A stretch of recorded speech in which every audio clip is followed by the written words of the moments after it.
कोई ना कोई घटना, दुर्घटना देखते रहते हैं, लेकिन हम जागृत अवस्था में ना रहने के कारण उस घटना या दुर्घटना से कोई बोध नहीं लेते। प्रथम। द्वितीय, हमसे पूर्व जितने भी महापुरुषों ने या वैज्ञानिकों ने अपने जीवन में जो बोध प्राप्त किया, हम उनके द्वारा प्राप्त बोध के आशय को, जो बहुत सरल ढंग से हमें समझाया गया, उसे भी प्राप्त नहीं करते हैं। तो ऋषि के बोधोत्सव को मनाने की सार्थकता केवल तभी है जब हम ऋषि द्वारा प्राप्त बोध को अपने लिए एक बोध बना लें, उन समस्त आर्य मान्यताओं को, आर्य नियमों को, वैदिक सिद्धांतों को, जो ऋषि से पूर्व लगभग भुला दिए गए थे, उन्हें ऋषि के माध्यम से दिए गए ज्ञान से हम अपने जीवन में धारण करने का प्रयास करें। अन्यथा तो ठीक है, इकट्ठे हुए, एक वार्षिक उत्सव मनाया, मना करके लंगर खाया, कपड़े झाड़े और चले गए। स्थिति कैसी होती है, मैं एक उदाहरण देता हूं, बहुत अच्छा लग रहा है। बहन जी बैठे, ट्रक आता है, हाईवे है, आपके तो बिल्कुल निकट है, खैर आपके यहाँ तो लाइटें लगी नहीं, लेकिन और आगे जाएंगे तो बीच में लाइटें नहीं है। एक ट्रक आता है और राष्ट्रीय राजमार्ग से गुजर जाता है। ट्रक का आना, उसकी रोशनी से एक बार पूरी सड़क का रोशन हो जाना, नहा जाना, लेकिन ट्रक के गुजरते ही फिर से अंधेरे का पसर जाना, हमारे जीवन में वार्षिक उत्सव इस प्रकार से नहीं होने चाहिए। जो ज्ञान, जो बोध, जो सिद्धांत ऋषि के दिए हुए विद्वानों के द्वारा आपको बताए जाएं, उस बोध को, उस ज्ञान को, उन सिद्धांतों को यदि आप अपने जीवन में धारण कर लेते हैं, तब ऋषि बोधोत्सव के मायने भी आते हैं और उनको मनाने की सार्थकता भी सिद्ध होती है। अन्यथा तो ट्रक आया और गुजर गया, अंधेरा पल भर को छटा, लेकिन फिर से पसर गया, उसका कोई लाभ होने वाला नहीं। आइए ऋषि बोधोत्सव की सार्थकता को भी सिद्ध करें और प्रयास करें। हम मनुष्य अपने जीवन में स्वार्थी बहुत है। कोई भी काम हम तब तक नहीं करते जब तक कि उसमें हमारा अपना स्वयं का कोई स्वार्थ हमें दिखाई नहीं देता। आइए ऋषि के बोध से बोध लेने में आपका क्या स्वार्थ होने वाला है सिद्ध, उसको भी थोड़ा सा बतला दो। और उसके लिए थोड़े और उदाहरण भी ले रहे, पंडित जी भी ले रहे थे, योगेश दत्त जी भजनोपदेशक। एक सेब एक पेड़ से टूटता है और गिरता है, और वो गिर करके नीचे ही गिर जाता है। एक वैज्ञानिक उसे देखता है, वो देख करके हैरान होता है कि ये सेब टूटा, नीचे गिरा, ये ऊपर को क्यों नहीं चला। बस इसी जागृत अवस्था में प्रकृति की इस घटना को जो लगभग रोजाना हम सभी के जीवन में घटती है। हाथ से कोई वस्तु छूटती है, नीचे गिरती है, ऊपर नहीं जाती है, उस जागृत वैज्ञानिक ने गुरुत्वाकर्षण का सिद्धांत आपको दे दिया। पृथ्वी सूर्य के चारों ओर चक्कर लगाती है। दिन और रात्रि का बनना एक वैज्ञानिक ने देखा और बतलाया कि पृथ्वी गोल है, और एक तथाकथित मत जो स्वयं को बहुत विकसित जानता मानता है, उसने उस वैज्ञानिक की हत्या कर दी। अरे हमें तो सत्य के बोध से बोध लेना है, जो प्रकाश हमारी बुद्धि में और हमारे मन में सत्य के अर्थ का प्रकाश। और थोड़ा और ठीक से कर दूं तो सत्यार्थ प्रकाश जो हमें ऋषि ने दिया, उसे अपने जीवन में धारण कर लेना है। एक वैज्ञानिक ने नहा रहा था टब में, पानी बाहर छलक गया, जागृत अवस्था में था, जागृत अवस्था में था। उसने उससे भी विज्ञान का एक सिद्धांत निकाल दिया, और जब ऐसा हुआ तो हमें वो सिद्धांत भी मिला कि बराबर का जो वॉल्यूम है वो उतने को रिप्लेस करता। तो क्यों नहीं हम इन सिद्धांतों से जो पूर्व में सिद्ध हो चुके हैं, उनसे बोध लेते हुए उन्हें सत्य और तय मान लेते।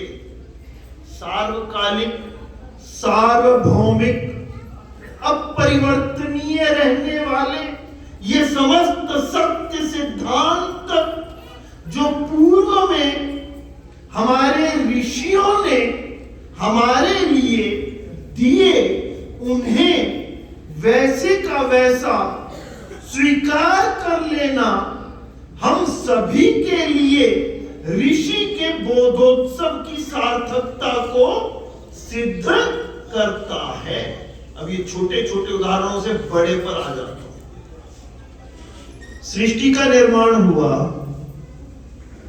एक छोटी सी कोई एक उपभोक्ता वस्तु बनाता है कोई व्यक्ति, आ जाए, कोई एक छोटी सी उपभोक्ता वस्तु बनाती है कोई कंपनी, तो उस उपभोक्ता सामग्री के साथ साथ वह कंपनी क्या करती है, वह कंपनी उस उपभोक्ता सामग्री के प्रयोग करने की विधि एक निर्देशिका के रूप में साथ देती है। ये मोबाइल है ना, इसको कैसे प्रयोग किया जाना है, इसकी एक, जब हम इसको खोलते हैं, इसकी बैटरी लगाते हैं, उससे पहले हमें पता होना चाहिए। और यदि नहीं पता है तो क्या होगा, हम बैटरी को उल्टा लगा बैठेंगे या कोई गलत कनेक्शन कर देंगे, गलत बटन दबा बैठेंगे, तो ये मोबाइल प्रयोग करने से पूर्व ही बेकार हो जाएगा। ठीक है, एक बात बताओ, एक छोटी सी निर्माण करने वाली कंपनी भी ये जानती है कि मुझे इस वस्तु के प्रयोग की विधि उपभोक्ता को साथ में देनी है, तो क्या सृष्टिकर्ता परम पिता परमेश्वर ने सृष्टि के निर्माण के समय सृष्टि में रहने वाले समस्त प्राणियों के लिए कोई ऐसी निर्देशिका, कोई आचार संहिता, कोई ऐसा संविधान नहीं दिया था क्या? तो उत्तर आता है दिया था, दिया था। उस आदि कवि ने जिस महान काव्य को 4 ऋषियों के माध्यम से सृष्टि में रहने वाले समस्त प्राणियों के लिए एक आचार संहिता, एक संविधान, एक नियमावली, एक निर्देशिका के रूप में दिया था, उसे हम अपौरुषेय ग्रंथ कहते हैं, उसे हम ईश्वरीय वाणी जानते मानते हैं, उसे हम अपने लिए आचार संहिता समझते हैं और उसी का पुनः उद्धार क्रांतदर्शी देव दयानंद ने हम सभी के लिए किया और बहुत सरल शब्दों के अंदर एक बहुत गूढ़ ज्ञान को हम सभी के लिए प्रदान किया। एक मोबाइल चलाने से पहले मुझे निर्देशिका पढ़नी पड़ती है, वरना मैं ये मोबाइल खराब कर बैठता हूं। ये जीवन को जीने से पहले क्या मुझे जीवन किस प्रकार से जीना है, इसके लिए कोई निर्देशिका पढ़ने की आवश्यकता है या नहीं है? यदि है तो मुझे उसे पढ़ना चाहिए।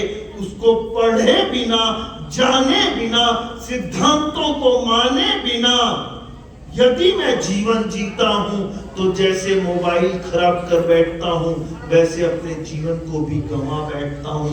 ये साधन, ये अनमोल तन, ये मनुष्य का जीवन मुझे किसी विशेष उद्देश्य की प्राप्ति के लिए मेरे पूर्व जन्मों के कर्मों के फलों के आधार पर उस न्यायकर्ता परम पिता परमेश्वर ने अवश्यमेव भोक्तव्यम कृतम कर्म शुभाशुभम की न्याय तुला पर तोलते हुए मुझ साधक को प्रदान किए।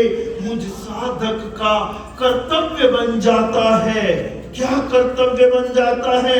मुझ साधक का दायित्व बनता है, कर्तव्य बनता है क्या कि मैं अपने जीवन के उद्देश्य को प्राप्त करने के लिए जिस मार्ग पर मुझे चलना है, कौन सा है वो मार्ग? धर्म प्रयज। मुझे धर्म के मार्ग पर चलना है। और वो धर्म का मार्ग क्या है? वेदो अखिलो धर्म मूलम। वेद समस्त धर्म का मूल है। और वह वेद समस्त धर्म का मूल क्यों है? क्योंकि वह वेद ईश्वरीय वाणी है, अपरुषेय ग्रंथ है, हम सभी के लिए अनुकरणीय है, हम सभी के लिए मानने के योग्य है। इसीलिए वह वेद ज्ञान, वह वेद वाणी, वह कल्याणी वाणी, ईश्वरीय वाणी जो हम सभी का कल्याण करने वाली है, वह समस्त धर्म का मूल है। क्योंकि मैंने एक और कहा, क्रांतदर्शी देव दयानंद ने क्या लिखा है? वेद सब सत्य विद्याओं का पुस्तक है। चूंकि वेद सब सत्य विद्याओं का पुस्तक है, अतः सत्य ज्ञान के बोध के लिए हम सभी के लिए इस वेद को जानना और मानना अत्यंत आवश्यक हो जाता है। आइए इसका थोड़ा सरलीकरण कर देता हूं, क्योंकि अभी उठूंगा ना, बाहर लोग एक प्रश्न पूछेंगे कि हम तो संस्कृत जानते नहीं, हम संस्कृत जानते नहीं तो जीवन को जिए कैसे, ये निर्देशिका हम पढ़ें कैसे? क्रांतदर्शी देव दयानंद ने इन समस्त सिद्धांतों का निचोड़ निकाल करके एक पुस्तिका हम सभी के लिए दे दी। वेद नहीं पढ़ सकते हैं तो उस हिंदी में लिखी हुई पुस्तक को अवश्य पढ़ लेना। आपके जीवन में क्रांतिकारी परिवर्तन आ जाएगा। और उस पुस्तक का नाम मैं पहले भी इंगित कर चुका, सत्यार्थ प्रकाश है। मैंने बोध का कहा था, मैंने बोध का कहा था। प्रतिदिन घटना होती है, सूर्य प्रतिदिन उदय होते हैं और सूर्य के उदय से पूर्व रात्रि का गहन अंधकार, तमस, हमें ये नेत्र देखने के लिए है, लेकिन रात्रि के अंधकार में ये देखने में सक्षम होने वाले नेत्र भी कुछ भी देख पाने में सक्षम नहीं होते, क्योंकि प्रकाश नहीं होता। लेकिन सूर्य के उदय के आभास मात्र से उस रात्रि की तमस की समस्त चट्टानें खंड खंड विखंडित हो जाती हैं, और हमें जो रात्रि में कुछ दिखाई नहीं दे रहा था, सब कुछ साफ साफ दिखाई देने लगता है। इसीलिए कहते हैं ना कि सूर्योदय से पूर्व उठ जाओ, ताकि प्रकृति की इस घटना को रोजाना देख सको और इस बात को अनुभव कर सको। ठीक इसी प्रकार सूत्र से सूत्रम, ये जितना भी विज्ञान है ना, ये विज्ञान का जो ज्ञान है ना, वह ईश्वरीय ज्ञान है। विज्ञान के समस्त नियम, विज्ञान के समस्त आविष्कार कोई नए नहीं है। ऐसा नहीं कि वो सेब उसी समय नीचे गिरा था। सेब तो सृष्टि के निर्माण के समय भी कोई फल टूटा वृक्ष से तो नीचे ही गिरा, आज भी नीचे गिरता है। उस वैज्ञानिक ने देखा तब भी नीचे ही गिरा था। सेब कभी टूट करके ऊपर की ओर नहीं गया। पृथ्वी सूर्य के चक्कर लगाती है, ऐसा तब भी था, आज भी है, आगे भी रहेगा। अर्थात वैज्ञानिकों ने ईश्वरीय नियमों के, सिद्धांतों के को केवल पुष्ट किया। वह प्रकृति के समस्त नियम, ईश्वरीय नियम पूर्व से विद्यमान थे। वैज्ञानिकों ने तो केवल उसे पुष्ट किया। तो इससे क्या निकल करके आया कि विज्ञान का ज्ञान क्या है? ब्रह्म ज्ञान है। इसीलिए कभी कभी कहते हैं ना कि समस्त विज्ञान का मूल यदि देखना है तो आप वेद ज्ञान में आसानी से देख सकते हैं। वैज्ञानिक अन्वेषण केवल ईश्वरीय नियमों को पुष्ट किया करते हैं। यही है। क्या मैं दोबारा सिद्ध करूंगा कि गुरुत्वाकर्षण के सिद्धांत के कारण सेब टूटा वृक्ष से और नीचे गिर गया? नहीं करूंगा ना। एक बार सिद्ध हो गया ना, पानी इतना बाहर निकलेगा, वॉल्यूम बराबर डिस्प्लेस होगा, ये एक बार सिद्ध हो गया ना। अर्थात उन सत्य सिद्धांतों को जिन्हें ऋषियों ने पूर्व में सिद्ध करके हमारे लिए प्रदान कर दिया, उसे अक्षरशः मान लेना हम सभी के लिए यथोचित होता है, आवश्यक होता है। हमें ऐसा करना चाहिए। क्यों करना चाहिए? आइए इस पर आ जाते हैं। इस बात को तो मैं सिद्ध कर चुका कि जो पूर्व में सिद्ध कर दिया गया उसी का अनुकरण करना हमारे लिए यथोचित है, श्रेष्ठ है, उचित है और जीवन यापन के लिए आवश्यक हो जाता है। क्यों? अभी मैं पंचकुला से चला करनाल की तरफ, तो मार्ग में देखता हूं कि कोई एक पशु मरा पड़ा। मेरे से आगे जो गाड़ी चल रही थी उसको वो पशु दिखाई दिया मरा हुआ। उसने ब्रेक लगाई और मुड़ गया, पशु से बच करके निकल गया। मैंने आगे चलने वाली गाड़ी को ब्रेक लगाते और मुड़ते देखा, मैंने भी ब्रेक लगाई और मैं भी मुड़ा और मैं भी बच करके निकल गया। अर्थात मैंने इतनी छोटी सी घटना से वाहन चलाते समय सावधानी बरतते हुए एक बोध लिया और उस बोध को स्वीकार करते हुए उसका पालन किया। ठीक है, इसी प्रकार ये तो सड़क की छोटी सी यात्रा थी। मेरी तो जीवन की यात्रा है भाई।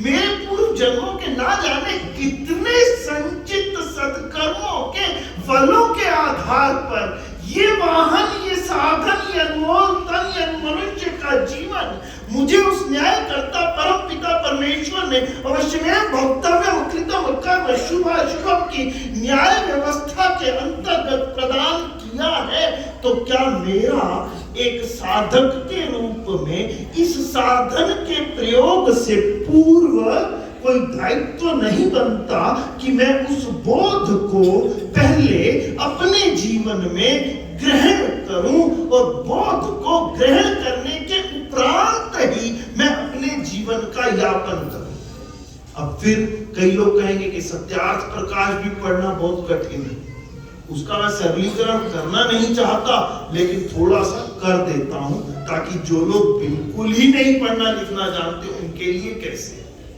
एक मैंने कहा था धर्म प्रयज, मुझे धर्म के मार्ग का अनुसरण करना चाहिए। धर्म की बहुत सी परिभाषाएं दी गई, वेदों किलो धर्म मूलम, मैंने खुद कहा कि वेद समस्त धर्म का मूल है। आइए एक और बड़ी सरल सी परिभाषा दे देता हूं, वह क्या है? ये सरल परिभाषा है ईश्वर की समस्त आज्ञा का यथावत पालन करना हम मनुष्यों के जीवन का धर्म कहलाता है। अब आप कहेंगे कि किसी भी कार्य को करने से पूर्व मुझे ये बोध कैसे हो? बेटा 2 मिनट, मुझे ये बोध कैसे हो कि इस संदर्भ में ईश्वर की आज्ञा क्या है? ये बोध जब होना शुरू हो जाएगा तो आपके लिए बड़ा सरल हो जाएगा। मनुष्य स्वतंत्र करता है, पाणिनि अष्टाध्याय का ये सूत्र है। और स्वतंत्र करता क्यों है? कर्तुम अकर्तुम अन्यथा कर्तुम, किसी भी कार्य को करूं ना करूं व अन्यथा किसी अन्य प्रकार से करूं, में स्वतंत्र होने के कारण मनुष्य अपने द्वारा संपादित कर्मों को करने के लिए स्वतंत्र कर्ता होता है।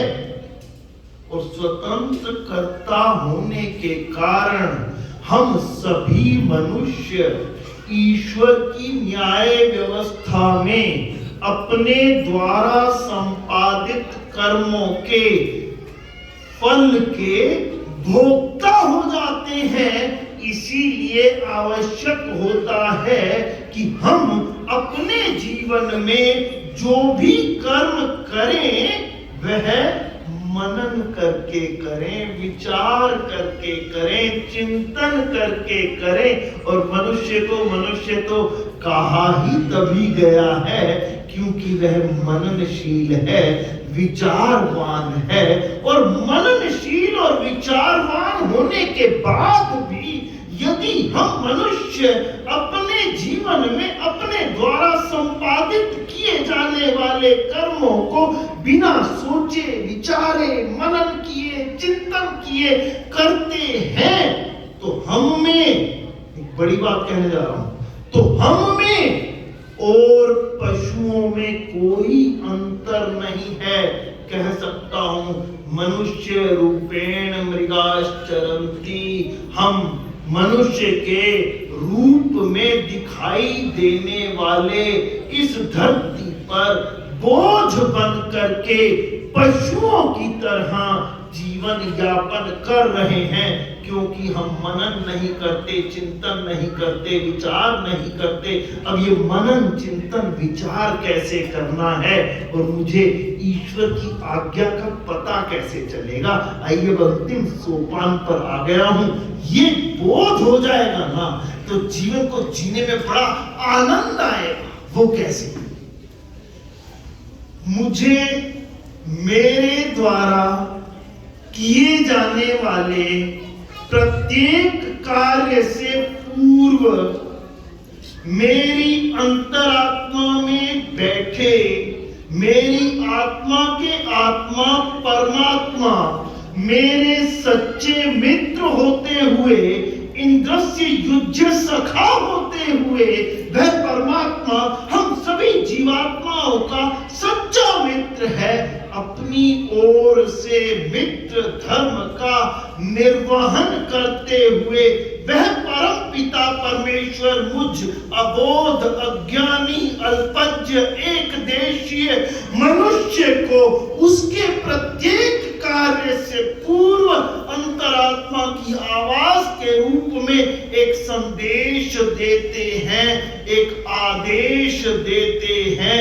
लेकिन मैं अपनी अज्ञानता, अबोधता या काम, क्रोध, लोभ, मोह, ईर्ष्या, द्वेष जैसी कलुषित भावनाओं या स्वार्थ और अहंकार के कारण ईश्वर के उस अंदर से ही आ रहे आदेश को और संदेश को सुन करके भी अनसुना कर देता हूं और अपने स्वार्थ या अहंकार के कारण या काम, क्रोध, लोभ, मोह, ईर्ष्या, द्वेष की कलुषित भावनाओं के कारण ईश्वर के आदेश को न मानते हुए अन्यत्र किसी अन्य प्रकार से उस कार्य का संपादन करता हूं, तो निश्चित रूप से मैं ईश्वर की आज्ञा का उल्लंघन करता हूं। किसी भी कार्य को करने से पूर्व चिंतन करें, अपनी अंतरात्मा की आवाज को जरा सुन लें। ईश्वर आपके सच्चे मित्र इस संदर्भ में आपको क्या आदेश दे रहे हैं, और जब आप अपने जीवन का प्रत्येक कार्य ईश्वर की आज्ञा के अनुरूप करने लगेंगे तो आपके जीवन में आनंद ही आनंद रहेगा। छोटा सा उदाहरण देता हूं, घर में पति पत्नी है जी, स्वतंत्र जी के यहाँ जाता हूं कभी कभी, बड़ा आनंदमय घर रहता है। स्वतंत्र जी कहते हैं आज तो नरेंद्र जी आए, खीर बना दो। इनकी पत्नी तुरंत खीर बना के देते हैं। क्यों क्यों मना भी तो कर सकती है, नहीं। इन दोनों में इतना सुंदर सामंजस्य है। जब ये अपनी पत्नी की सब अच्छी बातों को, शुभ मनोकामनाओं को मान लेते हैं तो इनकी पत्नी भी इनकी बात को मान लेती है। छोटी सी गृहस्थ को सुचारू रूप से चलाने की बात है तो आप इसको थोड़ा व्यापक कर लें, व्यापक कर लें। जब मैं अपने जीवन में ईश्वर की समस्त आज्ञाओं का यथावत पालन करने लगूंगा तो एक बात बताओ, पत्नी खीर बना देती है तो वह तो न्यायकर्ता परमपिता परमेश्वर है भाई।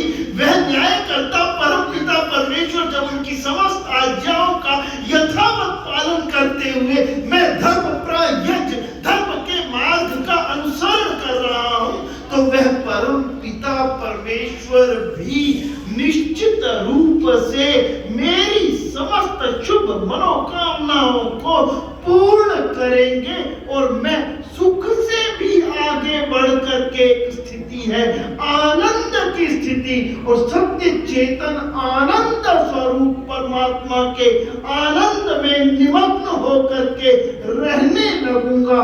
इससे बढ़िया स्थिति मेरे लिए मेरे जीवन में कोई अन्य हो नहीं सकती। और जीवन में यदि आनंद को प्राप्त करना चाहते हो तो आनंद स्रोत्र के प्रत्येक निर्देश को, आदेश को जो वेद ज्ञान में है, वेद वाणी में है, कल्याणी वाणी में है, आपके लिए आचार संहिता में है, आपके लिए नियमावली में है, जो समस्त धर्म का मूल है उसमें है, वहां से देखो।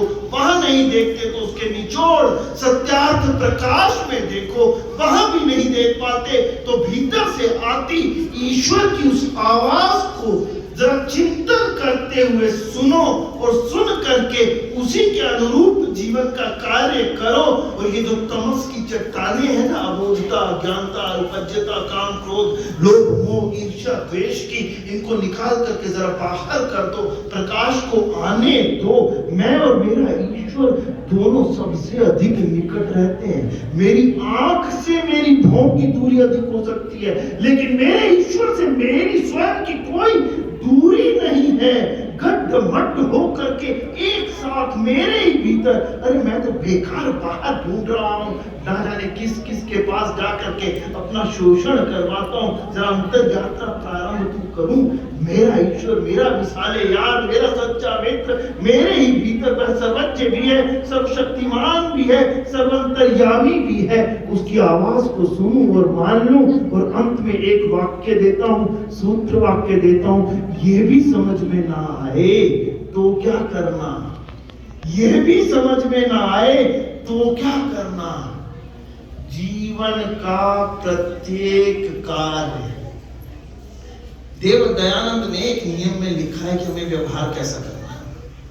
स्व आत्मवत व्यवहार करना, अपने जीवन में स्वयं दूसरे से व्यवहार करते समय, बात करते समय बस एक चिंतन करना कि इस स्थिति विशेष में यदि मैं होता तो इनसे अपने लिए कैसा व्यवहार अपेक्षित करता, जैसा व्यवहार उस स्थिति विशेष में मैं दूसरों से अपने लिए अपेक्षित करता हूं, वैसा व्यवहार उस स्थिति विशेष में मैं स्वयं दूसरों के साथ कर दिया करूं। यदि मैं ऐसा स्व आत्मवत व्यवहार करता हूं तो भी मैं धर्म का पालन कर रहा हूं, और तब भी मैं समझिए कि ईश्वर के आदेश का पालन कर रहा हूं। और यदि मैं ईश्वर के आदेश का यथावत पालन करता हूं तो मुझे मेरे जीवन में आनंद की स्थिति को प्राप्त करने से और जीवन के उद्देश्य को पा लेने से कोई रोक नहीं सकता। आइए ऋषि के बोध पर, ऋषि द्वारा प्रदत्त ज्ञान से हम ज्ञान प्राप्त करें, लेकिन वो ट्रक के निकल जाने वाली स्थिति नहीं। आज चले गए, कह गए थे हाँ अच्छा बोल करके गए, तो उसके बाद हाँ लंगर भी बहुत अच्छा था, बस लंगर और भाषण दोनों ही अच्छे थे, क्या थे वो घर जाकर के पता नहीं, फिर भूल भाल गए। ऐसा स्थिति नहीं, आने का लाभ तभी, कहने का लाभ तभी, सुनने का लाभ तभी जब इसे, इन सूत्रों को आप अपने साथ बांध करके रखेंगे। इन्हीं शब्दों के साथ वाणी को विराम। ऋषि को